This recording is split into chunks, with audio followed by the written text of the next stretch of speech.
Amis de la CEPA Food for All de 6 à Adjon. C'est une coopérative de jeunes entrepreneurs 6 à Adjon. Alors, nous allons vous montrer aujourd'hui quelques installations qui servent à élever des escargots chez nous, ici à la CEPA Food for All. Nous avons ici, je vais vous dire d'abord qu'en Afrique et particulièrement au Bénin, nous avons cette opportunité de lever d'escargots, de lever beaucoup d'escargots et d'en fournir le surplus après avoir nourri les nôtres, d'en fournir le surplus aux Occidentaux. Puisque eux, ils n'ont pas la capacité de produire des escargots comme nous. Ils ont un problème qu'on appelle l'hibernation, qui est un phénomène qui ralentit correctement la vie des escargots. Mais ici, c'est vrai, il y a un phénomène que nous appelons estivation qui ralentit aussi la vie des escargots. Mais nous pouvons contourner cette estivation juste en arrosant de façon régulière. Alors ici à la CEPA Food for All, nous avons plusieurs dispositifs. Nous avons les bacs cimentés que vous voyez ici. Nous allons vous montrer tout à l'heure aussi le dispositif panier que nous avons à l'intérieur qui nous sert d'incubation. Et nous avons également un dispositif appelé cage que nous avons fabriqué d'une manière artisanale avec l'aide de nos menuisiers. Et nous avons utilisé un filet métallique pour pouvoir le faire. Chers amis, à la CEPA Food for All, nous avons 3 espèces d'escargots que nous élevons ici. La première, je vais vous montrer ça. Nous avons les Fulica, les Achatina Fulica, que vous pouvez déjà distinguer à partir du bout qui est relativement pointu, très pointu plus que les 2 autres espèces. Et puis ça a également une couleur plus ou moins, une couleur mélangée qui peut varier en fonction de l'alimentation que vous lui administrez.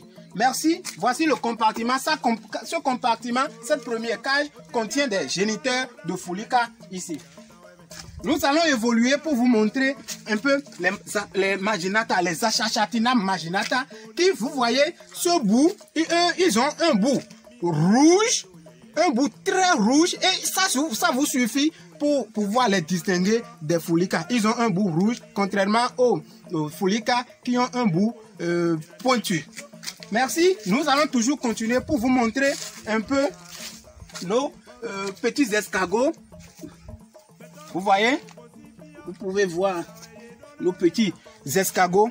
Vous voyez, ce sont nos jeunes escargots qui sont issus de l'éclosion tout de suite. Ces escargots n'ont pas encore 2 semaines, mais qui sont déjà à ce niveau. Ils grossissent correctement et mangent bien.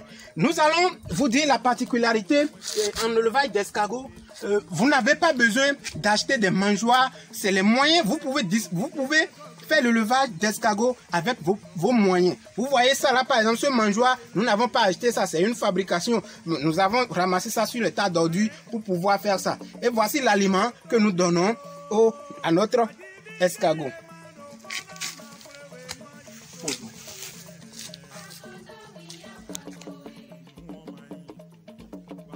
Chers amis, je vous parlais du dispositif cage qui est une fabrication artisanale faite à base de filets métalliques. Voici le filet métallique. Voici ce dispositif qui est une cage d'une dimension de 2 mètres que vous pouvez voir sur 70 cm, mais d'une hauteur de 50 cm, surélevé de 30 cm. Ici, nous avons les Achatina.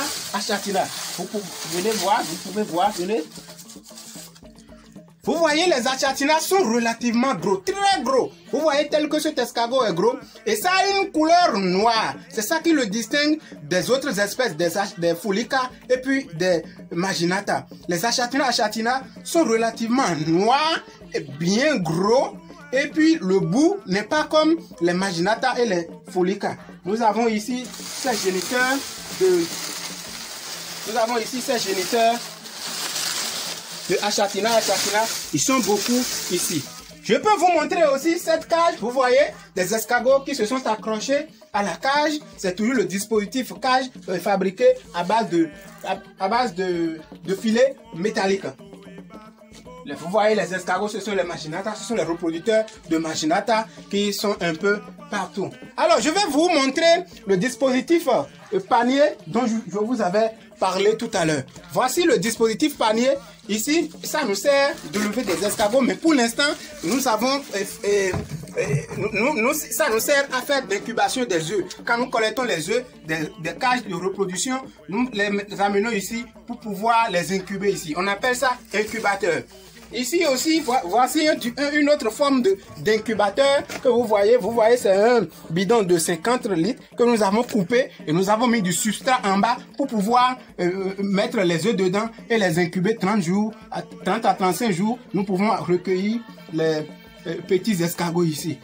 Si vous avez aimé ma vidéo, je vous prie d'aller aimer ou de vous abonner. C'est la seule façon pour vous de m'encourager à vous faire chaque fois des vidéos. Merci.